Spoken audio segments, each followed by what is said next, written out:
Hello বন্ধুরা, কেমন আছো? সবাই ভালো আছো? আজ একটা নতুন ভিডিও এসলাম, তোমাদের সঙ্গে আসলাম আর কি করছো সবাই? ভালো তো? আজ সারাদিন কিছু দেখাতে পারিনি, কিছু করতে পারিনি।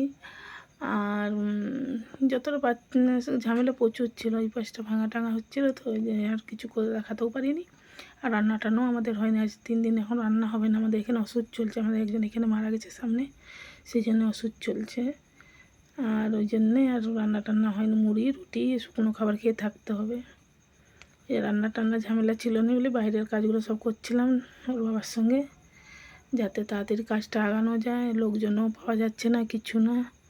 ওই জন্য ভাবছি যে কী করে তাড়াতাড়ি কাজটা আরম্ভ করা যায় তাড়াতাড়ি দিয়ে। ওই জন্য কিছু বেশি শেয়ার করতে পারিনি, প্রচুর ঝামেলার মধ্যে যাচ্ছি এখন। ঘর বাড়ি দুইটাই তো সামলাতে হচ্ছে, ওই জন্য কিছু দেখাতে পারিনি। আর আজকে এখানেই রাখলাম। তোমরা সবাই ভালো থাকো, সুস্থ থাকো, এখানেই রাখলাম।